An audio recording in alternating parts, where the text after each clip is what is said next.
शादी कलेलू नौकरिया भतार से चढ़े लगलू गोरी थार पे छोड़ देलू अपना यार के शादी कलेलू नौकरिया भतार से काहे हो।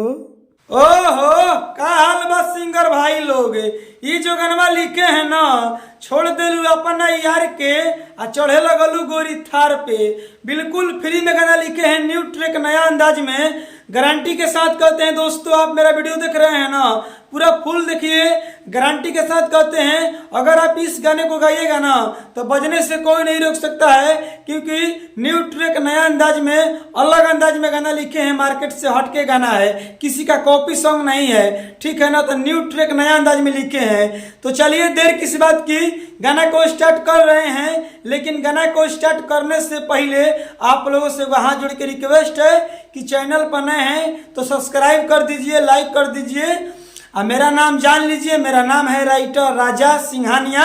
चलिए विशेष क्या बोलेंगे, गाना को स्टार्ट करके पहले सुनाते हैं, उसके बाद में समझाएंगे। स्क्रीन पर देखिए, लेट्स गो।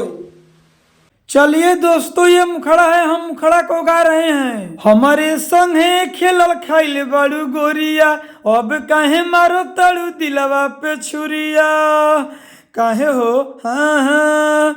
हमारे संगे खेलल खाइल बड़ू गोरिया, अब काहे मारो तड़ू दिलवा पे छुरिया, घमंडी करो तड़ू चढ़ के कपार पे, शादी कलेलू नौकरिया भतार से चढ़े लगलू गोरी थार पे छोड़ देलू अपना यार के शादी कलेलू नौकरिया भतार से काहे हो।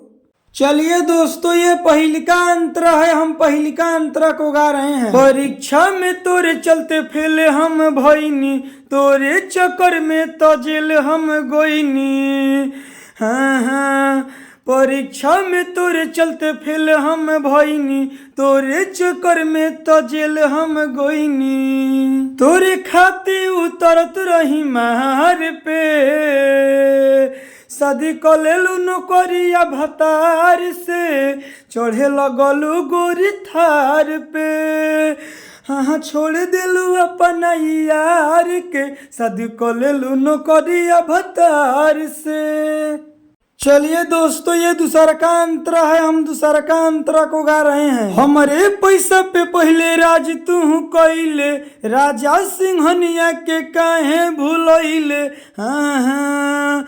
हमारे पैसा पे पहले राज तू कइले, राजा सिंघनिया के काहे भूलइले, अनिस कुंदन रहिए खाड़ा मार में।